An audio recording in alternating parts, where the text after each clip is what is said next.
Well, tuna, right, is really a great for tartare, and because it has a lot of flavor, it's got a nice firm consistency, and it pairs well with acid and umami. So I'm riffing off of two different recipes that I saw. One was with Asian, and the other one was European, more European. So I took a little bit of hints from both, and I made what I call my Eurasian tuna tartare. This is a half a pound. It's enough for really reasonable for two people for a main course, and with sides and everything, and then or four people as an appetizer. All right, so I've got the half a pound. I've cut it in the small dice. I'm going to add to that. This is 1.5 tablespoons of ginger oil. So I made ginger oil today. Not too difficult to do. This is 2 tablespoons of minced cilantro.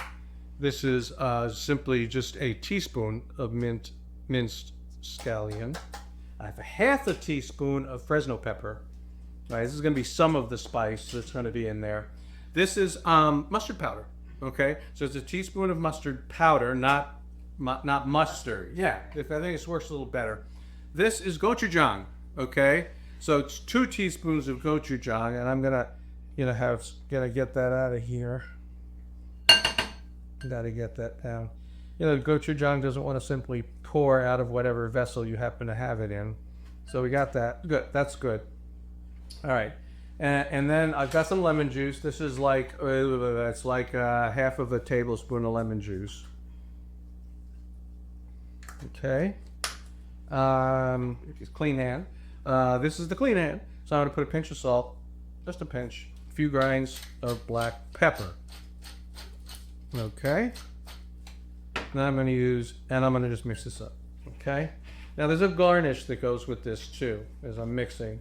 The garnish is going to consist of 2 tablespoons of finely diced fennel, 2 tablespoons of finely diced bell pepper. I happen to be using orange bell pepper, but I guess you could use something else if you wanted to. I have a tablespoon of capers, and I have a little bit more ginger of that ginger oil. I'm going to use a half a tablespoon of ginger oil, and then I'll put in a little lemon zest and a squeeze of lemon. So let's do that part. That's pretty easy to just throw that together. Here's all those little pieces I talked about. Capers in there. Here is the ginger oil. Here's the lemon juice. And then, like I said, I'm going to put in just a few strokes. Call it a few strokes. Of zest. The zest. A few, just like that. I'm not going to do about the whole lemon's worth of zest. It's just like, just a little bit. You guys see how much I threw it. All right, this gets mixed up. Okay. And also a pinch of salt and a little bit of black pepper.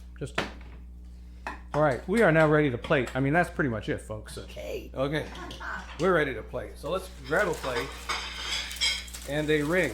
Okay, the size ring you use is going to depend on how much you're dividing this up. So here, I've got my ring. I'm going to take half of this tartare and stick it in the ring. All right, and I'm going to, once I do that, I'm going to press it down a little bit. Now, tuna is really good for this. You're going to see when I lift this up. All right, put it in. I want to add the furikake first. So I'm going to open this up, and we're going to sprinkle. In fact, this has a pour top. It doesn't have a shaker top. So I'm just going to dump some on there. And this is yuzu, so it's got a little bit of citrus to it. Okay, it's yuzu flavored and toasted sesame seeds. Yeah, it's got all kinds of good stuff in it, rather than having to do a bunch of little stuff yourself, right? And then you'll see I'm going to lift this up. And you're going to see that it holds together really nicely. Why is that? You know why that is. Why is that? Well, because raw tuna, sushi-grade tuna anyway, is naturally moist and tacky. So it doesn't want to stick to each other. And that raw protein texture is what helps it. Helps the pieces adhere to one another.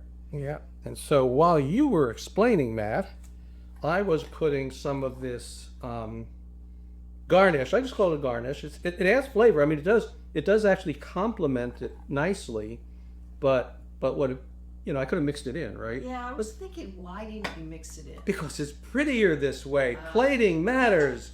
If you're on one of those shows, right, they give you at least 10 points for plating, right? Okay, so that's why.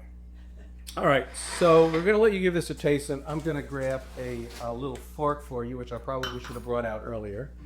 And you can serve this. We've got, well, these are those little, you've seen these before, the little toasts, cocktail toasts or whatever. And you can do with that, you can use like a cracker, but if you use a cracker, you want to be pretty plain cracker. And then, or crostini. Crostini would work nice too. So what you're gonna have here, it's you got that bright, firm, buttery tuna, you got a little lift from the lemon. You're gonna have that warmth. Hopefully you get just a gentle warmth from the gochujang mustard and the Fresno. Ginger oil, you should get a little bit of toasty ginger oil flavor. It shouldn't be in your face. You might not even be able to say, oh, it's ginger oil. And then what you got around it, you got the salty capers, you got a little extra crunch, and then the furikake on the top. And what that does with the having this around it is it does give you these distinct pops of flavor within the tartare itself as you're eating it. And I love all raw fish, frankly.